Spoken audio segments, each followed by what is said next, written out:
Did you find the picture? This was your buddy? Well, you know, I played chess with him. Right. He was my best friend's best friend. He kept trying to get me to go over there and play chess with him, and I felt like this got something strange about this guy. I didn't want to spend a lot of time with him, but here I pick up this paper. This was a while ago. He was robbing banks. He had this motto of "Live free or die," and he wasn't from New Hampshire, though. No, he was not a Protestant work ethic sort of guy. He was he looking for free money and lived an extravagant lifestyle, European girlfriends, hang gliding in Nepal, all this kind of stuff, you know. And he's a colorful character, but there was a real dark side to him that made me uncomfortable around him. And so I tend to stay away from dark people because they're You never know what might inevitably happen. going to be a problem. I mean, really, last time I played chess with him, I was sitting in his house, and I had this. I know this sounds like 20/20 hindsight, but I really felt like the cops were going to bust the door down. I mean, I had this feeling like I shouldn't be here. Like something bad's going to happen here, and I really shouldn't be here. So I just beat him and got out of there. Yeah. The Hollywood Bandit. Yeah, he got away with more money than anybody in U.S. history. And they still haven't found the money. He spent it. Oh, he did spend it. Yeah. He has spent it. Yeah, he used to ask me about betting on football games. He said, well, what do you think about these odds and those odds and stuff? And see what he'd do, he'd take the money, he'd go to Las Vegas, and he'd bet in one casino on one team, and another casino he'd bet on another team. So it's a wash for him, right? It doesn't matter who wins or loses, so he's got laundered money. And he comes out of the casinos with his laundered money, and he flies around the world and does whatever he wants. Very interesting. That's the way to do it. Yeah. Smart guy. But what happened to him? Well, he got... Well, it's interesting. The last bank robbery he did, he knew that they were looking for him. I mean, he was #1 on their list. There was a department dedicated to finding him. He knew they had this place staked out, and he figured this is a real challenge. He wanted to steal $1 million out from under their noses and get away with it. So anyway, he went in there, and the alarm goes off, the silent alarm, and they just about caught him leaving the bank. So there's this car chase, and bullets, flying, and they're shooting in the car, and 2 of his buddies get wounded, and they can't go any further. He leaps out of the car, runs, disappears for 2 days. They don't know where he is. And he turns up in a motorhome, somebody's backyard. He's holed up in this motorhome, and the people who live there knew that there was a robber around, and this was on Thanksgiving Day, and so they came over to their grandmother's house, and they said, well, better check the thing for you, Grandma. And sure enough, there's somebody in there. So they call the cops, and the cops can surround the place and start yelling and stuff, and a single gunshot rings out. And so the cops start firing into there and stuff. Well, he had just shot himself. Live free or die. He must, he sat there in that motorhome for something like 48 hours.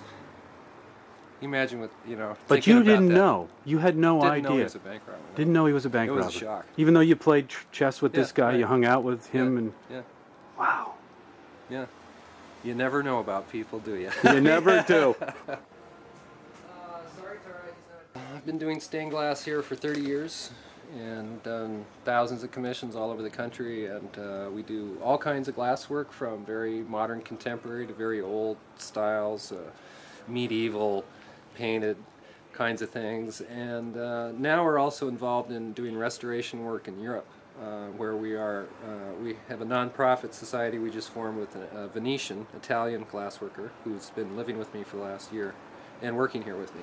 Unfortunately, he's not here. He's out fishing right now. I've heard about him. Because he loves, neat thing about us going to Europe is that we can see the history in the past that we don't have, but they come here and they see this pristine environment that they don't have. And he always sneaks fishing. out. Yeah, right, he sneaks out. We're working on a project, and I leave for a while and just gone. But together we formed a non-profit corporation to collect funds here in the United States to repair works in Europe, because they don't have the funds to. They have funds, and they are repairing, but they have so many antiquities that a lot of them are just falling through the cracks. And it's, as a glassworker, it's a shame to see these Renaissance masterpieces turn to dust. It's just a shame. I can show you over here.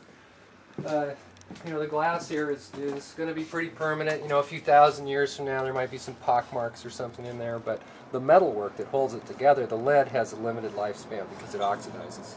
Okay. And a window up in the weather lasts about 80 years, so you have to re-lead these windows about every 80 years. And they're doing a lot, but they're not doing enough. And fortunately, we have the Basilica at Azizi. I know this sounds strange, but an earthquake hit it a couple of years ago. Oh, I remember. And it's something everybody knows about, or a lot of people know about. It's sexy. It's known. So we hooked up with these people that are doing the restoration at Azizi, and since we have a non-profit, we can offer people tax breaks.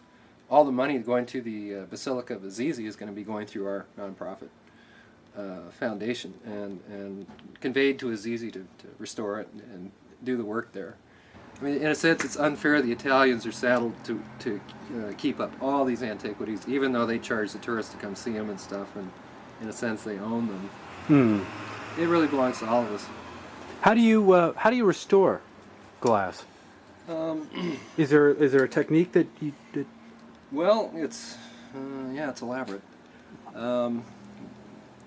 If I can try to simplify it, there's all kinds of techniques for all kinds of different things. I mean, there's broken glass, there's a paint. This is black that's on here is a paint that's fired in the kiln, and it's when you see a face in a window, it's this black paint that's fired on. This paint can come off over time, and you have to reapply it and refire it. You get breaks and things. And Do you have to recreate it sometimes as well when you restore? The idea of restoration is to conserve as much of the original material as possible. Would you pull something out? Can you cut it out and then slip it back in? This is all buckled, and because the lead's given it, and you take a board and you take it out of the opening on this board, and then we'll take it down and we'll take all the glass out of the lead, toss the lead. Although some Italian standards say that you have to use the original lead, even though it's structurally inadequate. Again, you want to conserve as much of the original. Otherwise, it's not the same. It's not the original old thing anymore. It's something new. So then you deal with the glass, fix the glass, and then you reassemble it with the lead, and then we putty it. And in Europe, they have those circular windows, and I mean that's about as big as a window was until they started letting them together with strips and making windows bigger. Okay. What you don't make the glass though, do you? No, you have we that. don't. Mm-hmm. But the Pacific Northwest is the center of the world for glass making of all kinds right now. And that's why the Venetians are coming here to learn. It used to be Murano and Venice was the world center of glass. We have all the artists, the factories, the studios.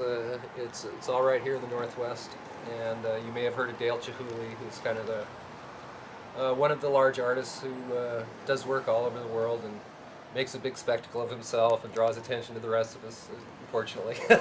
Because I don't like making a spectacle of myself like he does. And it's just very tranquil and nice to look at and peaceful. And really what I try to achieve in glass is something that is tranquil, that you can rest your eyes, it's relaxing, it feels good. And a lot of artists in glass and other things are, they want to make you angry or political or horny or those are all kind of easy cheap shots in my mind. If I'm successful, then the window's going to be like a Mozart symphony. It'll make you feel like a Mozart symphony. It'll make you feel the subtle emotions of beauty and this kind of glass is just, it's right there. Yeah.